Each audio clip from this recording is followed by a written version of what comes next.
Bienvenue dans ce webinaire qui parlera de la construction. Ce webinaire vous est proposé par Interphone. Petite présentation rapide d'Interphone. Nous sommes un opérateur 100% dédié aux entreprises.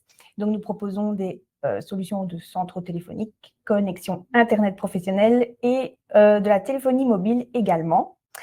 Ce webinaire est en collaboration avec l'Infopôle. Nous avons Simon de l'Infopôle qui est en backstage, qui va nous présenter rapidement également l'Infopôle. Simon, c'est à toi. Bonjour à tous. L'Infopôle, c'est le cluster des entreprises du numérique en Wallonie. Et donc, en tant que cluster, on a un réseau d'entreprises numériques qu'on essaye de mettre en connexion. Et alors, on sensibilise aussi les entreprises de la demande à se digitaliser. Et donc, c'est pour ça qu'on met nos membres du numérique en avant pour aider les entreprises à se digitaliser. Donc voilà, je laisse la parole à Laura et bon webinaire à tous. Merci Simon. Moi, je suis en bonne compagnie également avec François Denis. François, peux-tu te présenter ainsi que ta société? Bonjour, moi, c'est François Denis. Je travaille chez Buildwise, qui est le centre de recherche et d'innovation pour le secteur de la construction. Et je suis en charge des projets d'accompagnement numérique pour la construction. Et donc, c'est aider les entreprises à être plus rentables, optimiser leur processus grâce aux outils numériques. Super, merci. Alors, avant de rentrer dans le webinaire, un petit rappel, vous avez en bas questions et réponses, donc c'est Q et R. Donc, n'hésitez pas à poser vos questions tout au long du webinaire et nous y répondrons à la fin de celui-ci. Donc, voilà. On va commencer. François, quelles sont les principales difficultés rencontrées par les entreprises dans le secteur de la construction aujourd'hui? Tout d'abord, on est en 2025, on est dans un monde complexe, on le dit toujours. Donc, il y a les aspects environnementaux qui sont présents. Le secteur de la construction, il est directement impliqué puisque on utilise beaucoup de matériaux, parfois des matériaux qui écologiquement peuvent poser question. Ça peut être le béton, ça peut être certains isolants qui sont des dérivés d'hydrocarbures. Puis il y a des nouvelles approches où on utilise des matériaux biosourcés. Donc ça, c'est un premier enjeu. Le deuxième, l'inflation, etc., fait que les gens ont aussi moins d'argent et que les matériaux coûtent plus cher, la main-d'œuvre coûte assez cher.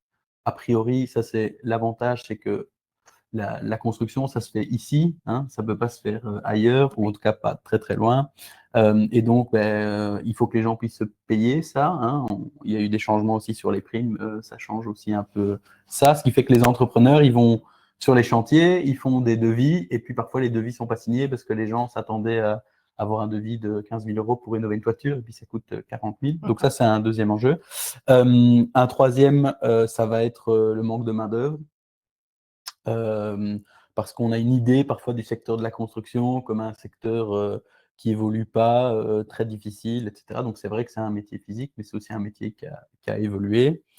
Donc voilà, ça c'est pour moi, c'est les trois plus gros enjeux. Et après, comme toute entreprise, il y a une notion de rentabilité. Et là, il est vrai que le secteur de la construction, par rapport à d'autres secteurs, c'est un secteur où les marges sont assez faibles par rapport, par exemple, à la vente ou aux entreprises de services. On parle de quelques pourcents de marge. Et donc, ça veut dire qu'on a tendance à prendre peu de risques dans le secteur de la construction. Donc, c'est plus difficile d'innover, évidemment. Quand si on innove et que ça ne va pas, d'un coup, le chantier devient plus rentable. Donc voilà, ça, si je devais lister les quelques points, ce serait ceux-là. Est-ce que, ça c'est plus ma curiosité, le secteur a beaucoup souffert du Covid? Est-ce que tu peux observer que ça remonte? Parce qu'il y a eu une augmentation des prix, des matériaux. Mais donc, oui, le secteur a beaucoup souffert du Covid. Il y a eu un appel d'air, beaucoup de demandes après Covid. Les gens étaient aussi beaucoup chez eux, donc ils ont aussi eu plus envie de rénover les maisons. voilà, ce qui est compliqué aujourd'hui, c'est plutôt en effet les augmentations de prix. Et donc, ce qui a vraiment changé depuis quelques années, c'est avant, en général, les gens qui venaient pour faire de la rénovation, ils étaient déjà très convaincus et finalement, ils avaient une idée du prix.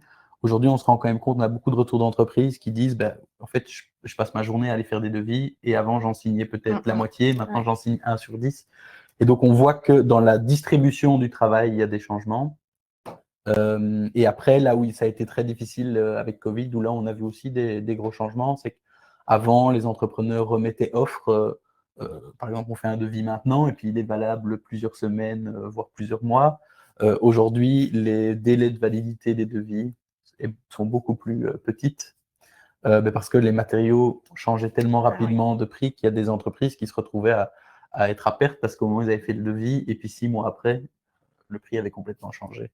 Donc voilà, il y a de la demande, dans certains secteurs trop, et donc il y a un manque de main-d'œuvre, et dans d'autres, c'est qu'il y a de la demande, mais le problème, c'est que la demande, elle ne va pas forcément sur tout le flux complet jusqu'à la construction, elle va parfois aussi beaucoup de demandes sur les devis, donc une surcharge de travail sur cet aspect-là, et finalement peu de conversion plus loin, quoi.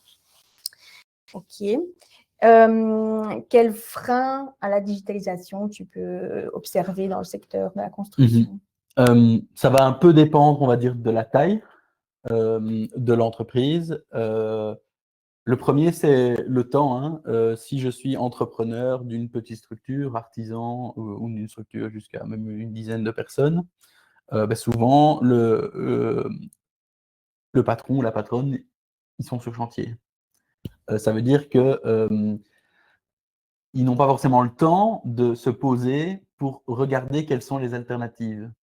Donc, a priori, ils continuent de faire la même chose. Et donc, souvent, les évolutions dans le secteur de la construction, historiquement en tout cas, elles viennent plutôt des matériaux qui évoluent, pas forcément sur les techniques de mise en œuvre ou sur les outils.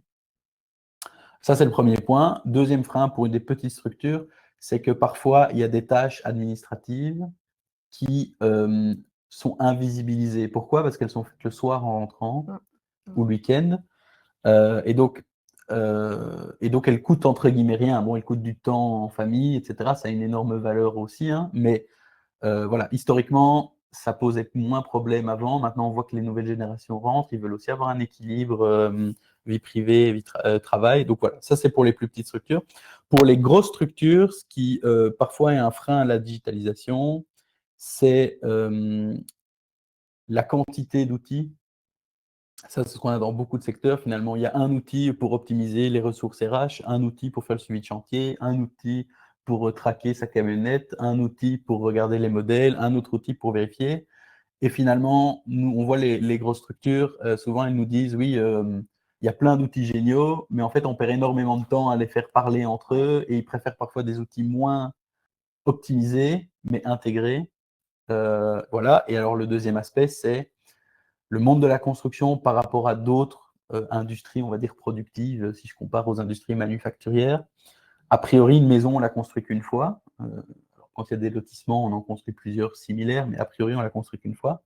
Et donc, il y a des optimisations qu'on peut se permettre dans l'industrie, par exemple, des smartphones ou de la production automobile, où on dit, on met tous les partenaires autour de la table, le premier prototype qu'on fait, il ne sera pas parfait, mais on va l'améliorer petit à petit, et puis à un moment, on a une chaîne de montage et c'est optimisé. A priori, le secteur de la construction, la chaîne de montage, c'est le chantier. Et donc, on n'a pas le luxe d'avoir ce prototype en amont. Et donc, la collaboration, elle doit se faire très rapidement. Et donc, la notion de perte d'information, parce qu'on a des outils différents, parce qu'on ne travaille pas de la même façon, parce qu'on ne parle pas la même langue, etc., c'est excessivement compliqué. Donc, voilà, ça va dépendre évidemment de la taille des projets, mais ça, c'est un gros enjeu, l'aspect collaboratif. Ok.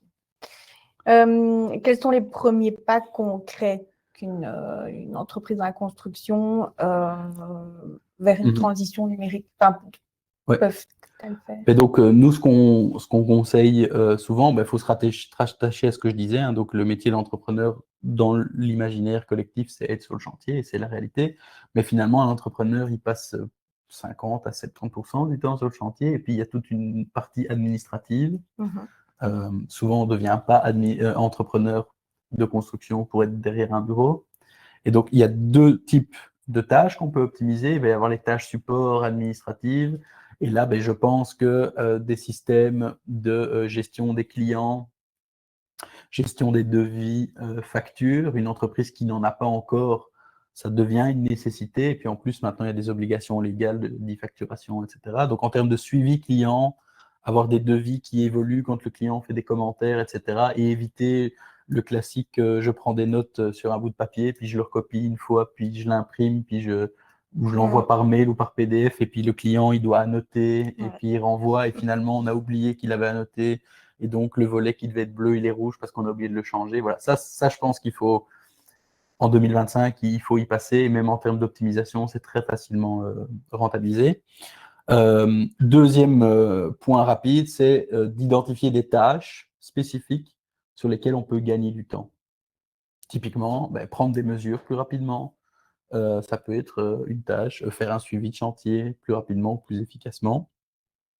Et après, une fois qu'on a fait ces premières étapes, on peut qui sont des sortes de quick wins, des retours rapides, on peut se poser la question comment je vais plus loin. Et là, on attaque le processus complet. Et là, c'est ce que je disais pour les plus grosses. On a plusieurs outils, on essaie de voir comment ils communiquent entre eux et comment on peut optimiser ce processus. Mais finalement, ça ne sert à rien de tuer une mouche avec un bazooka. Il faut déjà commencer à se dire, tiens, quelles sont les petites choses que je peux implémenter. Okay, donc, tu parlais donc justement de ces technologies. Quelles sont-elles pour les grosses structures, par exemple? Et donc pour les grosses structures, depuis maintenant un peu plus d'une dizaine d'années, je vais dire en Belgique, on parle du BIM, Building Information Modeling ou Building Information Management. Alors c'est un mot qui peut faire peur parce qu'il a été parfois un peu trop utilisé et trop lié à certains logiciels. C'est quoi l'idée d'un modèle BIM? C'est simplement de se dire, je l'ai dit tout à l'heure, le bâtiment, il n'y a pas de prototype. Donc, c'est ce qu'on appelle un monotype. Le bâtiment lui-même est son propre prototype. Et donc, il y a parfois des choses où on ne s'en rend compte en arrivant sur chantier. Typiquement parce que les plans, ils sont faits en 2D. Les architectes ont l'habitude de travailler de représenter en 2D des choses en 3D.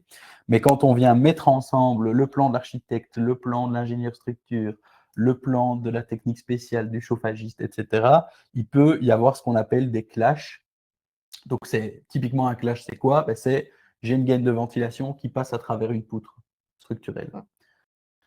Et là se pose la question sur chantier, comment on fait? On met des rubalises tout autour et puis on dit, est-ce que c'est la poutre ou est-ce que c'est la gaine de ventilation qui bouge? En général, c'est plutôt la gaine de ventilation parce que la poutre, c'est ce qui fait que le bâtiment tient. Et donc, le BIM, c'est quoi? C'est visualiser ça en 3D. Donc, il y a une notion de 3D, ce qui permet, contrairement à des plans, il y a moins de notion d'interprétation. On voit et ce qu'on voit, ce sera ce qu'il y aura sur site. Et le deuxième aspect, plutôt que ce soit juste une 3D visuelle, derrière cette 3D, on a des fiches techniques ou des propriétés de matériaux, ce qui fait que quand je clique sur cette porte ou sur cette fenêtre, je sais que c'est une fenêtre de tel fabricant, avec tel double vitrage, tel coating. Et donc l'intérêt, c'est vraiment d'avoir une sorte de base de données unique, et c'est le modèle et les feuilles Excel derrière, pour éviter qu'il y ait des extracts et des plans séparés ou des données séparées et qu'après on perdrait ces infos. Donc voilà, ça c'est le BIM pour moi, ça va devenir central si ça n'est pas encore pour les entreprises. Parce qu'après, une fois qu'on a ce noyau avec un modèle et des données, on peut commencer à le connecter à d'autres technos. Et alors pour des plus grosses structures, évidemment, il y a tout ce qui va être gestion du matériel. Ça peut être du matériel type perceuse ou voilà, des outillages. Ça peut être des camionnettes, ça peut être des grues. Et donc là, la gestion et l'optimisation de ce matériel, ça c'est aussi des innovations qui sont intéressantes. Et puis on voit depuis quelques mois, ça c'est comme dans tous les secteurs, évidemment, l'intelligence artificielle qui pointe le bout de son nez avec des bons exemples et des mauvais exemples, mais ça aussi, ça va arriver. D'ailleurs, l'intelligence artificielle, même pour les petites structures, on voit que ça va venir. Peut-être pas de la même façon, mais ça va venir aussi. Tu peux peut-être nous expliquer un peu plus sur l'IA? Parce que c'est vrai que c'est un sujet pour le moment. Oui, Mais donc tout le monde chipote un peu avec. voilà, mais donc c'est un sujet à la mode, hein. Je ne vais pas rentrer dans le détail des différentes sortes d'IA, mais pour être honnête, il y a tout un pan de l'IA qui va plutôt être lié à l'automatisation, où finalement, c'est des choses qu'on savait déjà faire avant, hein, et donc ce qu'on appelait algorithme logiciel, etc., ça va devenir, maintenant, aujourd'hui, ça a une étiquette IA, et donc c'est automatiser des tâches. Et donc, il y a des tâches qui peuvent être facilement automatisées. Compter des choses, reconnaître des choses sur des images.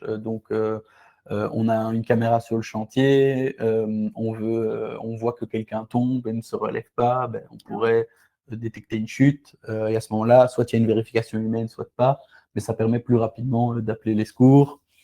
Ça peut être du suivi de chantier automatique, ça c'est sur des plus gros projets. Ça ne remplacera pas quelqu'un qui vient vraiment sur le chantier, mais pour avoir des rapports intermédiaires, de se dire, bah, tiens, au niveau macro, tiens, on est en train de couler la dalle, l'étage est en train d'être fait, etc. Ça peut donner une valeur. Pour tout ce qui est, là où il y aura un potentiel assez intéressant, c'est ce qui est réemploi. Donc, je parlais tout à l'heure de l'aspect environnemental. Donc aujourd'hui, on rentre dans le réemploi, c'est on va réutiliser des morceaux de bâtiments pour la rénovation. Donc l'idée, c'est quand on recycle, on baisse en qualité, hein. Donc en construction, un cas typique de recyclage, c'est je fais un trou où je casse un mur, je le broie et puis j'utilise les entre guillemets pierres, les agrégats que j'ai eu et je le mets dans une route pour faire du remblai. Donc ça, c'est du recyclage. Mais on perçoit bien que si on fait ça avec tout, ben à un moment, on n'aura plus de matériaux qualitatifs puisqu'on baisse en qualité à chaque fois. Et le réemploi, c'est de se dire, ben, je réutilise à un niveau de qualité supérieur, je garde une qualité. Et aujourd'hui, ce qui coûte très cher dans le réemploi, ben, c'est démonter, c'est parfois plus long que de casser, mais c'est aussi faire cet inventaire, se déplacer dans le bâtiment existant pour dire, ben, tiens, on peut récupérer des portes, des fenêtres, les quantifier, dire qu'il y a 45 mètres carrés de carrelage, etc. Et avec l'IA, ben, simplement des caméras 360 et puis des détections sur les images, ben on pourrait optimiser ces comptages et donc limiter le temps que ça prend et donc baisser le coût et donc favoriser ce genre d'utilisation vertueuse. Et un point où l'IA peut être très utile aussi, et ça en fait les gens qui ont une entreprise le savent déjà, hein. Il y a quelques années, le job du comptable, c'était de réencoder des chiffres. Aujourd'hui, il y a très peu de comptables qui font uniquement de l'encodage. En général, il y a un système d'OCR qui reconnaît le PDF, va pré-encoder les infos et le comptable va vérifier et l'attribuer aux bonnes lignes. Et donc, c'est plus une notion de contrôle que d'encodage. On voit ça arriver aussi dans la construction sur des tâches un peu plus complexes. Et donc, un cas typique que nous, on a développé, qu'on a testé avec des architectes, c'est les PV de réunion. Ouais. La spécificité de la construction, c'est que c'est des projets qui peuvent être assez longs, hein, et puis les clients, ils changent parfois d'avis. Et donc, une IA peut être utilisée pour vérifier très rapidement quelle décision a été prise, à quel moment. Ça, c'est le point important, à quel moment. Puisque le 14 février, on peut se dire qu'on veut une baie vitrée coulissante, et puis le 17 mars, finalement, on veut qu'elle soit levante, coulissante. Enfin bref, il y a des jeux comme ça. Et donc ça, encore une fois, pour aller très rapidement chercher des infos dans les données, ça, l'IA peut aider. Okay. On a vu apparaître des drones. Des drones, une robotisation et aussi une impression 3D. Donc, qu'est-ce que ça peut apporter aux entreprises? Mais donc, ça va dépendre encore une fois de la taille de l'entreprise, hein. Ouais. Les drones, ce qui est très chouette, c'est que c'est plus aussi coûteux que ça, hein. Donc, il y a quelques années, les drones qu'on utilisait dans la construction, c'était des drones techniques très spécialisés. Donc, il fallait le permis avancé, c'était une certaine taille, il fallait des équipements. Ça existe toujours pour de l'usage très avancé de pointe. Mais ce qu'on voit de plus en plus, finalement, c'est des drones similaires aux drones qu'on peut aller acheter dans les magasins d'électronique, qui sont moins onéreux et qui permettent très rapidement de prendre des mesures. Donc, typiquement pour des couvreurs, faire des devis de surface de toiture, surtout quand c'est quelque chose en hauteur, donc peu accessible, ça évite de sortir une échelle, une nacelle, etc. Pour faire de l'inspection visuelle, vérifier qu'il y a des zones sur une toiture où il y aurait un peu de stagnation d'eau. Voilà, donc toutes ces inspections, des gouttières avec les feuilles, etc. Finalement, un drone, c'est quelques centaines d'euros. Pour une utilisation professionnelle, c'est très rapidement rentabilisé. Il y a beaucoup de demandes sur les drones. Nous, ce qu'on voit, c'est que la problématique du drone aujourd'hui, elle n'est pas technique, elle est plutôt de l'ordre du juridique. Ouais. C'est déclarer son vol, etc. C'est toute cette connaissance. Et puis, quand on rentre dans des drones plus élevés, c'est avoir les brevets, etc. Voilà, c'est un espace aérien. Donc, c'est tout l'aspect déclaratif qui est problématique Okay. sur le Donc, on drone. ne peut pas, donc là, si demain, une société de toiture achète son drone, elle ne peut pas faire un vol sans demander au préalable. En fait, ça va dépendre des zones et du type de drone. Donc, c'est aussi pour ça que les gens préfèrent les petits drones. Ouais. Plus le drone va être petit, bon, je simplifie très fort, hein, plus il va être petit, moins les règles vont être strictes. Évidemment, si on a un drone qui fait la taille d'un avion, Oui. Dès qu'il va rentrer dans l'espace aérien, ça va poser problématique. Donc, ce qui va jouer, c'est la taille du drone, la hauteur à laquelle on veut voler, et puis l'endroit où on est. Si on est aligné avec une ligne d'avion ou mince, une piste de décollage ou d'atterrissage, ça va être plus compliqué de voler parce que l'espace aérien est réglementé et c'est plus strict. Maintenant, ce n'est pas forcément compliqué, hein, il y a une application, on peut regarder, etc. Mais ça veut juste dire qu'il y a des endroits où il suffit de déclarer, c'est tout. Mhm. Il y a des endroits où il faut déclarer 2 jours avant, et puis il y a des endroits où il faut déclarer 3 heures avant. Ouais, c'est un peu le jeu. Donc, pour une utilisation professionnelle, si on veut le faire dans les règles, c'est pas en effet juste j'ouvre la boîte, je Ouais. le recharge et je le lance, comme le ferait un particulier. Voilà, c'est un peu plus réglementé. Maintenant, c'est très utilisé et ça a quand même une valeur ajoutée. Et puis, ce que je dis toujours sur ce type d'innovation, ça ne doit pas être parfait. Si ça m'aide sur 80% de mes chantiers, c'est déjà bien. Je gagne du temps sur ceux-là. Et puis, les 20% restants, je peux toujours utiliser mon échelle et ma nacelle. Hein. Ce n'est pas l'un ou l'autre. Hein. Donc voilà, ça c'est pour le drone. La question portait aussi sur la robotisation. La robotisation, évidemment, c'est des investissements plus lourds. Donc, soit c'est des structures plus grosses, soit ça va être plutôt lié à l'industrialisation et donc tout ce qui est préfabrication. Donc ça, c'est aussi un des enjeux, si on veut atteindre les enjeux environnementaux et rénover suffisamment vite. Il faut qu'on optimise la manière dont on rénove aujourd'hui. Et un des moyens de le faire, c'est de préfabriquer, parce que quand on préfabrique, on ne dépend pas de la météo. Quand il gèle, on ne peut pas couler du béton. Quand il pleut, on ne peut parfois pas travailler sur une toiture. Quand on a des systèmes préfabriqués qu'on travaille en usine et qu'on vient placer, si on réfléchit, c'est déjà le cas des châssis de fenêtres. Hein. La fenêtre, elle n'est pas construite sur place, elle est préconstruite et puis on vient l'assembler sur le chantier. Et donc là, il y a la robotisation en usine, et ça, c'est quelque chose qui est déjà assez maîtrisé. Et puis, il y a la question, est-ce que le robot peut venir pour aider parce qu'on est en manque de main-d'œuvre, etc. Et là, il y a une différence selon les métiers. Typiquement, les métiers du bois sont souvent, ils ont déjà des grosses machines, etc. Donc, la robotique est beaucoup plus rentrée facilement. Des bras de ponçage, des bras de découpe, tout ça, ça existe. Il commence à avoir des robots sur chantier, mais aujourd'hui, c'est des investissements qui font que c'est plutôt sur des gros chantiers. Et alors, on va essayer d'avoir un système de suivi automatisé, par exemple, de chantier. Donc, c'est un robot qui se déplace, qui va tous les jours ou toutes les nuits vérifier ce qui a été fait. Et comme ça, on peut comparer avec ce qui a été construit. Mais évidemment, pour rénover une salle de bain, c'est pas pertinent. Il y a des robots qui sont un peu comme des robots aspirateurs, mais à la place d'aspirer, ils vont imprimer sur les dalles.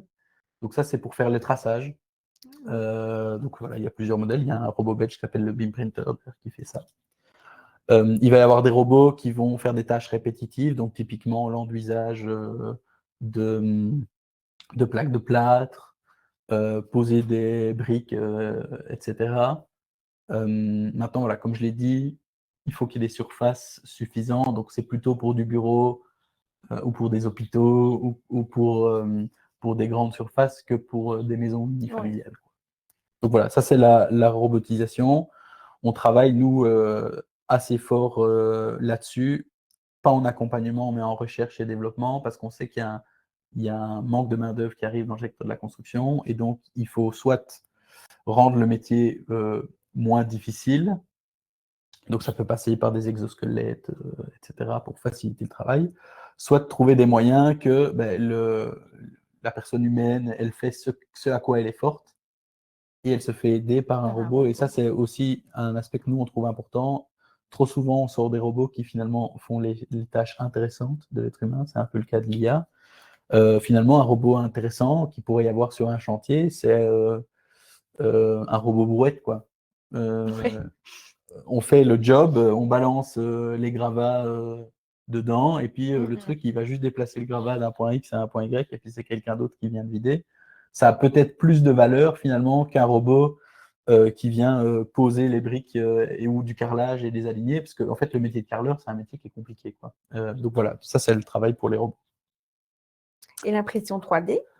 Donc l'impression 3D, alors on ne parle pas d'impression 3D plastique, hein, quoique pour de la réparation, mais voilà, ça va plutôt être de l'ordre du travail de réparation sur certaines pièces. On parle de l'impression 3D béton, en tout cas dans notre cas. Il y a aussi l'impression 3D métallique, mais ça, on le fait moins. Et donc là, l'intérêt, c'est comme en plastique, finalement, on va déposer des couches. Alors, il y a des spécificités au béton, hein. Si on a déjà coulé du béton, c'est plutôt liquide. Donc, a priori, empiler du béton normal, ça ne marche pas bien. Donc, c'est des bétons spécifiques. Là aussi, il y a un danger environnemental sur les additifs qu'on met. Mais pourquoi ça peut être intéressant d'imprimer en béton? Ça peut être intéressant pour des formes spécifiques. Donc là, quand on fait du béton architectonique, donc là c'est plutôt, on va dire, des architectes qui veulent chercher une forme un peu spécifique et autres. Ça évite de devoir faire un coffrage avec une forme complexe. On peut tout de suite imprimer la forme. Donc ça permet de faire ce qu'on appelle de la mass customization. Donc avant, dès qu'on était en industrie, il fallait produire la même pièce à l'infini. C'est comme ça qu'on gagne du temps. Donc on fait un coffrage, on coule la même dalle et c'est tout. Quand on fait de la mass customization, finalement, on peut dessiner en 3D l'objet, puis on appuie sur imprimer, et puis si l'objet d'après il fait 2 mètres de plus, 1 mètre de moins, ça ne change pas grand-chose, puisque voilà. Et donc ça, c'est la valeur ajoutée. Deuxième point, c'est pour des usages spécifiques. Par exemple, en routier, on fait des trous. Hein. Quand on fait un trou sur une route, on bloque des bandes de circulation. Et parfois, on doit faire des trous un peu plus gros que ce qui est prévu parce que typiquement, on a des éléments préfabriqués qu'on vient placer en béton. Et donc, on peut bloquer 2 bandes ou 3. Enfin, voilà. Et un intérêt pourrait être de se dire, finalement, je scanne le trou et puis j'imprime une pièce spécifique pour mon trou. Et ça m'évite de bloquer, etc. Et donc, cette optimisation-là, ça commence à arriver. Et alors, on peut aussi faire de l'optimisation structurelle à ce moment-là. C'est assez marrant parce qu'on revient à des structures qu'on avait par le passé. On peut avoir des poutres qui vont partir un petit peu en parapluie, on va dire, ou en arbre. Et ça, c'est pour optimiser. En fait, le béton, c'est un matériau qui est pas complètement hétérogène. Il réagit différemment en compression, donc quand je mets du poids dessus, ou en traction, quand on tire dessus. Il est moins bon en traction. Et donc, en optimisant la forme, on peut s'assurer qu'il soit beaucoup plus en compression. Donc voilà, c'est un dernier point. Aujourd'hui, pour être honnête, sauf usage très spécifique, c'est pas encore rentable de faire de l'impression 3D. Mais pour des usages très spécifiques, ou si on veut cette valeur ajoutée esthétique, ou ce côté optimisation de forme, là, ça peut devenir intéressant. Okay. Donc, ça aide quand même pas mal les sociétés maintenant. Oui, en tout cas, allez, il y a de l'intérêt.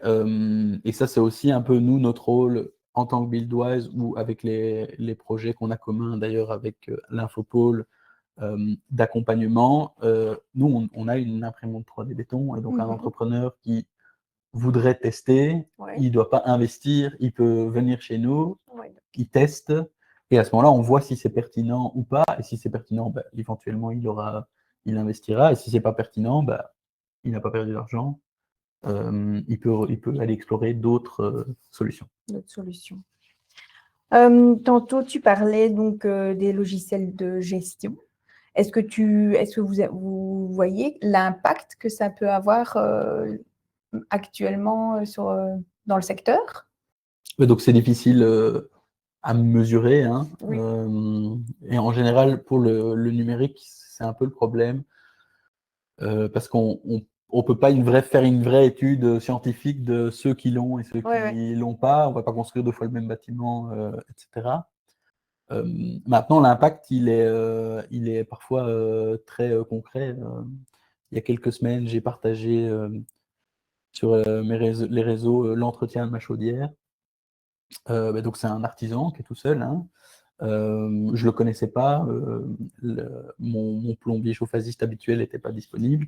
Donc, bref, je vois une pub Facebook. Ça commence par là, hein. Je l'appelle. Très rapidement, on trouve un rendez-vous. Il vient, il bosse très bien. Voilà. C'est pas spécialement très compliqué un entretien de chaudière, mais je vois qu'il le fait de manière consciencieuse. Comme souvent, quand on a quelqu'un qui a l'air de bien bosser, on en profite pour voir d'autres travaux qu'on peut faire chez soi. Il fait son affaire, voilà. Et puis à la fin, ben, je dis, ben voilà, est-ce que vous pouvez m'envoyer un devis? Et puis il y a la question du paiement. Ben, pour le paiement, il sort son terminal de paiement tout de suite. Je paye par Bancontact et j'ai la facture instantanément et le suivi de mon entretien de chaudière par mail. Ben, ça, c'est une valeur top pour le client, et pour l'entrepreneur, il ne doit pas courir après derrière les factures, parce qu'on sait que c'est aussi un des enjeux. Deux, ben, son devis, qui était finalement un devis pas compliqué, c'était pour installer un chauffe-eau thermodynamique. Ben, en fait, quand il a pris ses notes, il avait sa tablette, il l'a fait sur sa tablette, et en fait, il me l'a fait signer tout de suite. Donc, j'ai même pas été voir ailleurs pour faire un comparatif. Et donc, je l'ai signé instantanément, il n'y avait pas d'email, etc. Et donc, voilà, ça se mesure, quoi. Je veux dire, en temps normal, les autres cas que j'ai eus, c'est la personne vient, j'ai la facture éventuellement sous 3 jours, sauf s'il a un autre chantier. Je paye, sauf si j'oublie, alors il doit me rappeler, et voilà. Et puis, le fameux devis, il est fait. Et puis, bah, il est un peu oublié dans ma boîte mail. Ou puis finalement, je suis plus dans le mood. Je me dis, je vais faire des autres travaux, je vais appeler quelqu'un d'autre. Donc, voilà, même pour les petites structures, c'est évident. Pour les grosses structures, on avait des cas, je parlais du BIM tout à l'heure, par exemple. Il y avait une entreprise que je ne vais pas citer, mais qui nous disait, voilà, on a compté que résoudre un problème sur un modèle BIM, ça nous coûte entre 1 et 10 euros. Résoudre un problème sur le chantier, ça nous coûte minimum 1000 euros. Ah oui. Après, la problématique, c'est que c'est une redistribution des coûts. Ça, il faut être honnête là-dessus. Et donc, comme on a un secteur de construction où on a des systèmes d'acompte et de paiement ou autres, ce qui peut changer, c'est qu'on travaille un peu plus au début et un peu moins à la fin. Mais donc, si les coûts ne sont pas distribués d'une autre façon, ben, le gain, on ne le perçoit que si on fait tout le flux. Mais voilà, donc ça, c'était quelques exemples que j'ai. Ok. Peux-tu partager des exemples d'entreprises ayant réussi justement cette digitalisation? Mais donc voilà, je parlais de mon petit chauffagiste. Oui, ben il y a. Alors, je vais faire digitalisation ou nouveaux outils, hein. Un exemple qui est bien connu par ici, puisqu'on est sur Namur aujourd'hui, il y a l'entreprise Nonnet, hein, qui font des espaces extérieurs, du terrassement, de la route et de la démolition. Alors, c'est pas du numérique à proprement parler, mais c'est quand même un nouvel usage, les exosquelettes. Donc, ils ont un système d'exosquelette avec un 3e bras, similaire à ce qu'on voit dans le cinéma quand ils portent les caméras. Alors, pour être 100% transparent, ils ne l'utilisent pas au quotidien. Ils l'utilisent peut-être même que 2 mois sur l'année. Par contre, les mois où ils l'utilisent, en fait, c'est quand ils font de la démolition lourde. et qu'ils ont le gros perfo à porter à bout de bras. Et ça, même un ouvrier qui a l'habitude de le faire, bah, à la fin, les bras, ils picotent. Hein. Et donc, pour ces usages-là très intensifs, ils ont des exosquelettes. Et le responsable de l'entreprise nous expliquait que ce soit pour les ouvriers, en fait, ils se rendent compte qu'on prend soin de leur qualité de vie, de leur santé. Donc ça, c'est une valeur ajoutée. Je parlais de la main-d'œuvre. Donc l'enjeu, c'est aussi de garder les bons éléments. Hein. Ça veut dire aussi, on est dans un monde où les retraites, c'est de plus en plus tard, etc. Si on n'a pas la santé complètement cassée, ça veut dire aussi qu'on va pouvoir travailler plus longtemps et donc aussi être plus confortable. Voilà. 3, même si on a une vision où on n'est pas hyper humaniste, il faut être honnête, des arrêts maladie, ça coûte. Et donc, quelqu'un qui ne peut pas venir travailler pendant 2 semaines parce qu'il s'est cassé le dos et que ça arrive assez fréquemment, finalement, même avec cette vision-là, l'exosquelette, il est rentabilisé assez rapidement. Donc voilà, l'exo, c'est un cas. Après, en général, les entreprises qui font appel à des systèmes de CRM ou de gestion d'entreprise, hein, on a quand même quelques cas en Belgique, quelques entreprises connues en Belgique. On a Odoo ou Virtuosa qui est spécifique pour la construction. Ouais. En général, elles disent oui, il y a quand même une valeur ajoutée pour le client, le suivi. Et typiquement, je parlais du devis tout à l'heure. Ce moment où on fait un devis et finalement, aujourd'hui, on a des systèmes de chat intégrés au devis où on peut faire nos commentaires, etc. Ça permet, d'avoir le suivi de tout ce que le client a vraiment dit ou pas dit, et il n'y a plus de discussion. Et 2, ça permet d'avoir un devis qui est constamment à jour.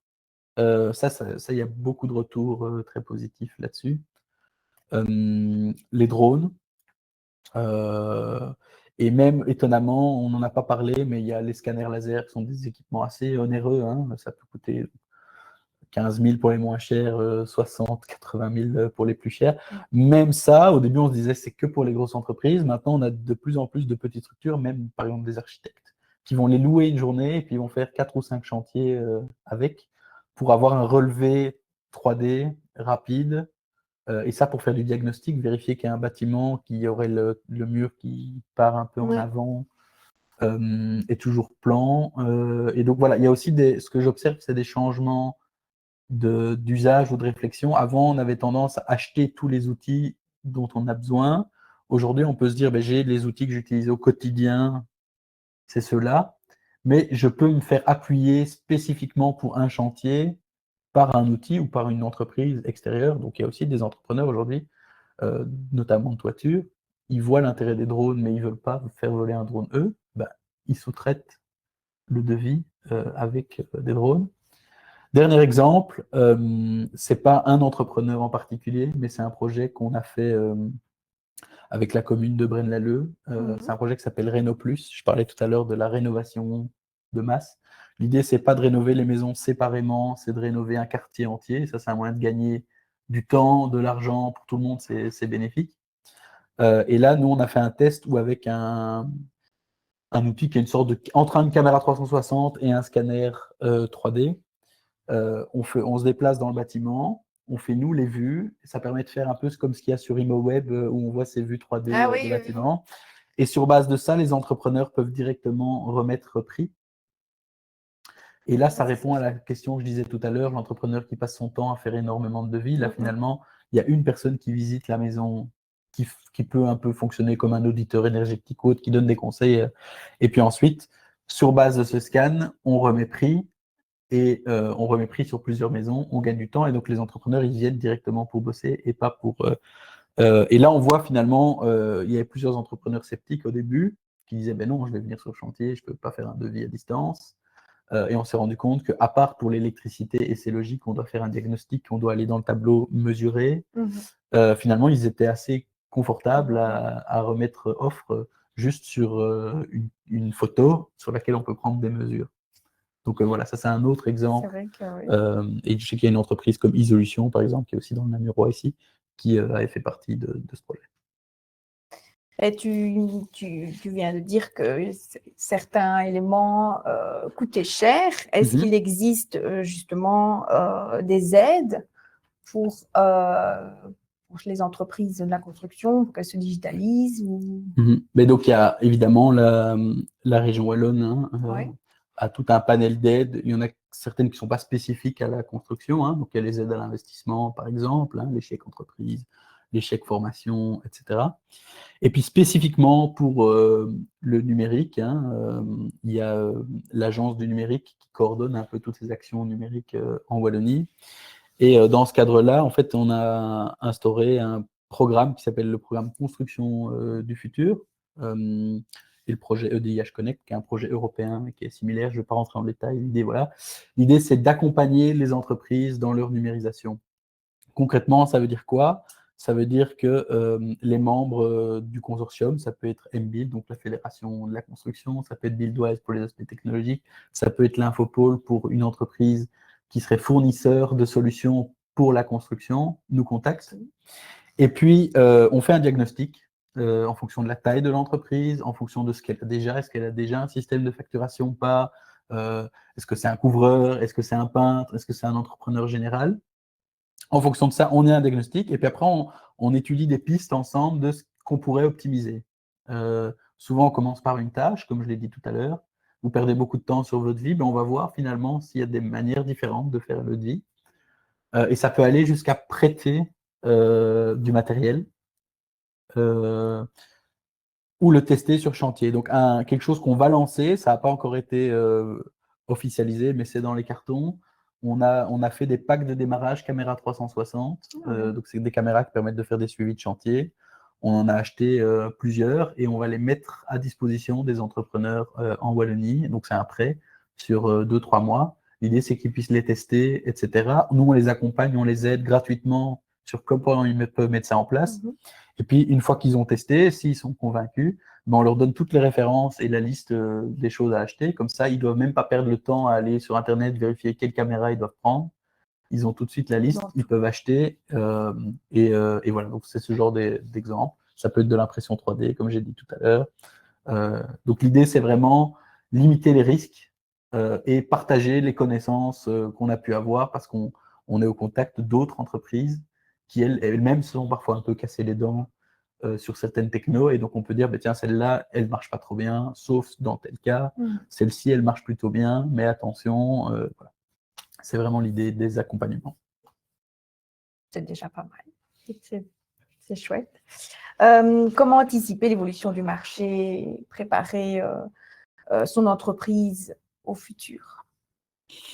Mais donc, là aussi, c'est là où c'est chouette d'être parfois accompagné, hein, c'est que finalement, c'est le rôle de Buildwise, notamment, de faire cette veille techno. Donc, j'aurais tendance à dire, pas hésiter à déléguer et à profiter des choses qui existent. En fait, moi, je me rends compte qu'il y a beaucoup d'entrepreneurs qui payent une cotisation chez Buildwise ou ailleurs, ne savent pas trop pourquoi ils la payent parfois. Et en fait, ils peuvent juste dire, en fait, cette partie-là, je la délègue. Moi, je suis telle entreprise, je suis intéressé par tel truc. Est-ce que vous pouvez faire la recherche pour moi, voir ce qui est pertinent, et puis vous me revenez quand c'est... Voilà. Typiquement, pour préparer son entreprise au futur, si je devais sortir de « je me fais conseiller », c'est prévoir du temps où je ne suis pas sur le chantier. Donc, c'est un peu ce qu'on appelle la méthode bunker. Je m'isole un petit peu pour réfléchir à comment je pourrais changer les choses. Regarder ce qui se fait ailleurs. On aime ou on n'aime pas. Les clients, aujourd'hui, ils ont l'habitude d'un certain standing. Hein. Ils ont l'habitude d'avoir des réseaux sociaux, sites internet, etc. Je parlais des devis tout à l'heure. Si on perd beaucoup de temps à faire des devis, c'est aussi parce que les clients ont difficile de s'imaginer l'enveloppe de rénovation. Donc, ça pourrait être un calculateur sur le site internet qui très rapidement permet d'imaginer si c'est 15 000, 30 000, 60 000. On ne parle pas de faire un devis à l'euro près. Donner une idée. Et puis, regarder en tant que client ce qui marche. Je veux dire, l'entrepreneur, il voit bien que quand il va chez Ikea, les gens, ils peuvent modéliser leur cuisine en 3D. Ça peut être une question qu'on se pose finalement si je vais chez un cuisiniste. Est-ce que je ne m'attends pas à avoir au moins le même niveau de service? Et donc, Souvent, on se dit la techno, c'est un truc en plus. Moi, je le vois plutôt comme un moyen de passer moins de temps sur certaines tâches et plus de temps sur d'autres. Typiquement, plus de temps pour discuter avec le client, lui expliquer comment ça va marcher, etc. Éviter qu'il y ait des mails qui se perdent. Voilà. Donc, faire la veille ou utiliser les aides pour avoir la veille. 2, me poser et réfléchir à mon activité. 3, en tant que client, voir ce qui me plaît et me dire est-ce que moi je peux pas aussi faire ce travail ou un service plus qualitatif à mes clients. Voilà. Super, merci. Je pense qu'on va regarder les questions. Alors, comment convaincre les entreprises du secteur d'investir dans le numérique? Ah, ça, c'est une bonne question. Je vais peut-être faire mon mea culpa. Ce qui me semble ne pas marcher, c'est de faire du technologie push. Alors, c'est la facilité, hein. C'est de dire, moi, mon but, c'est de pousser les caméras 360 ou les drones, et je prends l'axe technologique. Ce qui semble marcher, en tout cas, moi, des accompagnements que j'ai eu la chance de faire, c'est partir du besoin et des contraintes et des usages métiers. Donc, on essaie, nous, de plus en plus, mais c'est pas facile et on retombe très vite dans nos biais, de se dire, ben, tiens, finalement, peu importe que ce soit tel techno ou tel techno, qu'est-ce qu'on veut résoudre? Ben, on perd beaucoup de temps à faire des devis, d'accord. Donc, est-ce que c'est la prise de mesure? Est-ce que c'est le fait que tu doives recopier le devis plusieurs fois? Est-ce que c'est des allers-retours avec les clients? Et sur base de ça, on trouve les pain points, donc les points douloureux, alors on arrive à implémenter une première version très rapide. Et après, moi, ce que j'essaie d'avoir, ça c'est un peu mon cheval de Troie, parce que optimiser une tâche, c'est bien, c'est rapide, c'est du temps gagné rapidement, mais finalement, en termes d'impact, ça va être assez limité sur la durée. L'idée, c'est qu'en numérisant cette tâche, il y a une sorte de relation de confiance qui se fait avec l'entreprise et qu'on puisse après s'attaquer au processus. C'est là qu'on gagne du temps. C'est quand on a à la fois des nouveaux outils qui font des nouvelles choses, et puis on a adapté sa manière de travailler avec ces outils. Parce qu'en fait, si on fait tout comme on faisait avant avec des nouveaux outils, on va gagner un peu de temps à certains points, mais on ne va pas forcément bénéficier de la vraie valeur ajoutée. Donc, je pense que l'aspect humain, individuel, parce que je parle tout à l'heure des entrepreneurs, mais en réalité, il y a plusieurs corps de métier, il y a plusieurs tailles, il y a plusieurs réalités. Et donc, selon la réalité, ça va être différent. Exemple, un menuisier, il y a des menuisiers où ils ont une personne qui vient prendre des mesures relativement rapidement. Et si le client valide le devis, ils reviennent faire une deuxième prise de mesure précise pour la commande. Et puis, il y a des menuisiers où, dès le départ, ils viennent prendre les mesures tip-top. Ça prend un peu plus de temps. Si le client valide la commande, ils ont gagné de l'argent et du temps. Si le client ne valide pas la commande, ben, ils ont perdu du temps parce que, voilà. Ouais. Et donc, selon si on a une méthode de travail ou l'autre, je ne dis pas qu'il y en a une qui est meilleure que l'autre, ben, les solutions que je vais proposer ne seront pas les mêmes. Et donc, ce qu'il ne faut pas faire, c'est donner des solutions en disant cette solution va vous convenir dans tous les cas. C'est l'approche individualisée qui marche. Après, il y a une deuxième chose, il ne faut pas vendre du rêve. Il y a une réalité. Quand on a une petite structure, on ne va pas non plus toujours pouvoir trouver tous les outils et tous les logiciels qui s'adaptent à notre manière de travailler. Hein, je pense, on parlait tout à l'heure des CRM, des ERP, etc. Ouais. Bah, une grosse structure peut se permettre de faire un développement spécifique pour son besoin. Une petite structure, investir 50 000, 100 000 dans un CRM, bon, c'est un budget, quoi. Voilà. Donc, je pense que c'est ce côté terre-à-terre, terrain qui marche. On voit que ce qui marche aussi, c'est parfois un peu plus collectif. Donc, on fait des workshops avec plusieurs entreprises en même temps. Et donc, le partage d'expériences. Parce que moi, mon métier, c'est de trouver des nouvelles méthodes, etc. Mais je ne suis pas tous les jours sur chantier. Donc, j'ai aussi des limites. Et donc, c'est chouette d'avoir des gens de métier qui l'ont parfois utilisé et puis des gens qui découvrent un petit peu et échanger comme ça. Voilà. des gens qui partagent leur expérience du terrain. Alors, quels sont les pièges à éviter lors de la transition numérique? Aller trop vite, trop fort. Mm. Penser que un logiciel ou un outil, ça va être la solution. Ouais. Si je parle du BIM, notamment, beaucoup d'entreprises se sont dit, bah, tiens, le BIM, c'est un logiciel qui commence par R, pour ne pas le citer. J'investis, je paye ma licence, je forme les gens au logiciel et puis ça va marcher. Mais en fait, pour moi, le numérique, c'est pas une fin, hein, c'est un moyen d'optimiser ou d'améliorer les process. Donc, il faudra un moment s'attaquer au process. Donc, c'est sur la durée. Commencer petit, si on parle du BIM ou autre, pas commencer tout de suite avec un bâtiment de 6 étages où c'est la première fois qu'on fait ce type de bâtiment. Je dirais plutôt, aller sur quelque chose qu'on maîtrise avec nos techniques classiques, où du coup on a moins de risque de faire d'erreurs, mais c'est l'occasion de se faire les dents sur un outil qu'on maîtrise moins. Souvent, on voit les gens qui sont très intéressés par leur nouvel techno, nouvel outil, et du coup, ils testent.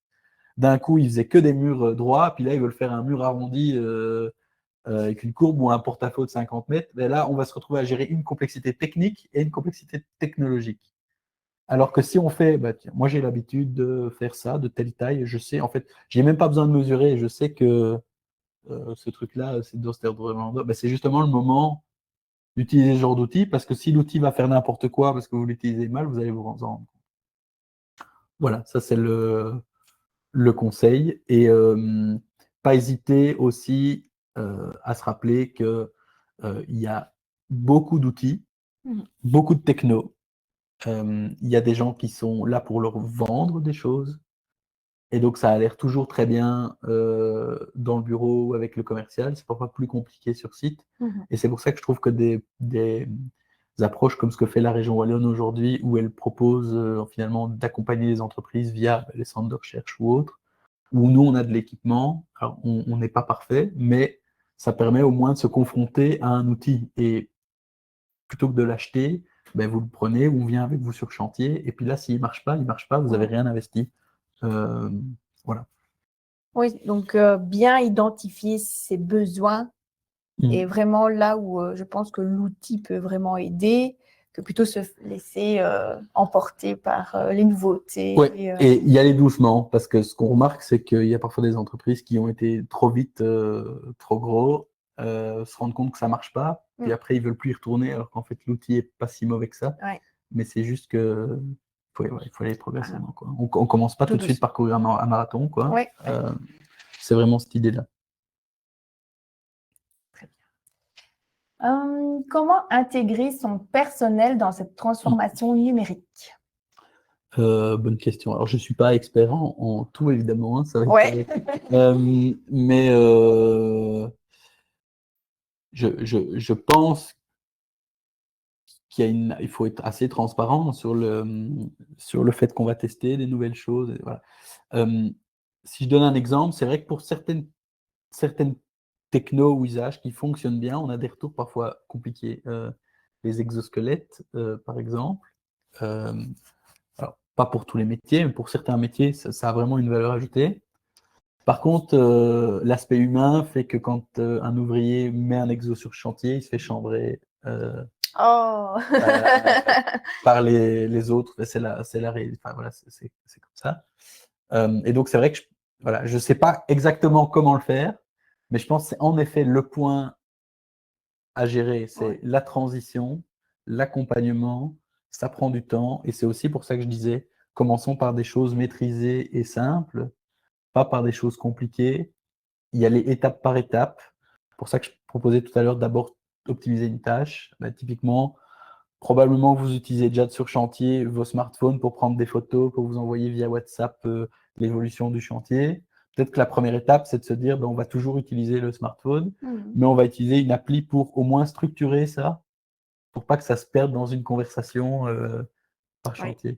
Et donc, se dire, on commence comme ça, on commence à avoir des petits gains rapides, et après, on voit que ça a une valeur ajoutée, puis on dit, en fait, les gars, pour avancer plus vite, là, il va falloir qu'on structure, qu'on utilise. Et donc, voilà.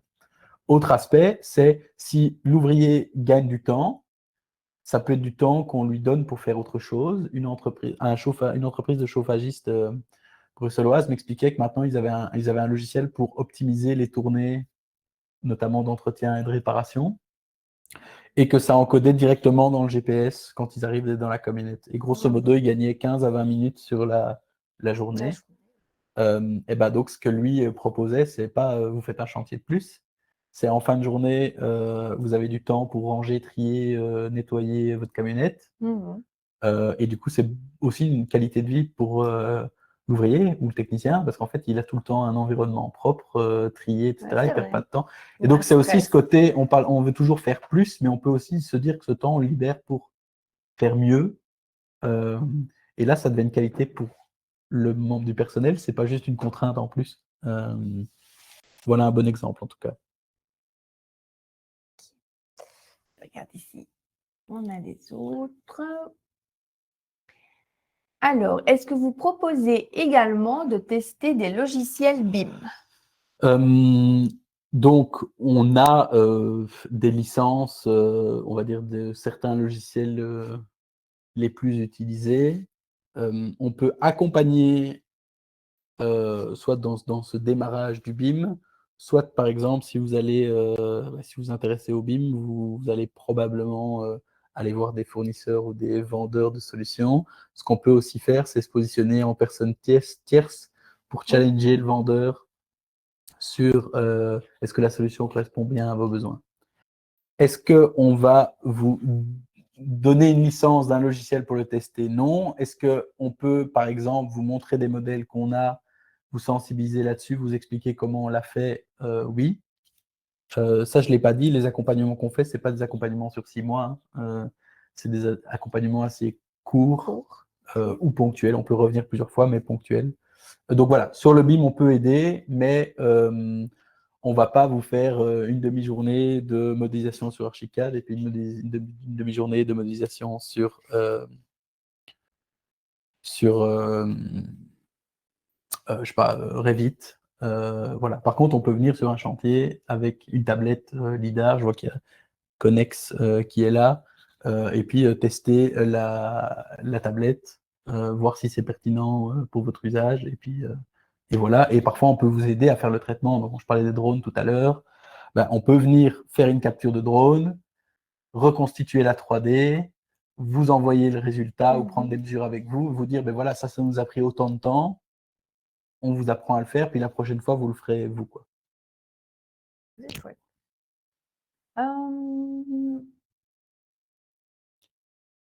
Je regarde. Concernant les petites structures, n'est-il pas préférable de recourir aux services offerts par des acteurs extérieurs, par exemple pour les prises de mesure j'ai mis ma souris dessus. En vue d'établir les devis, ma société Connex SA propose ce genre de service.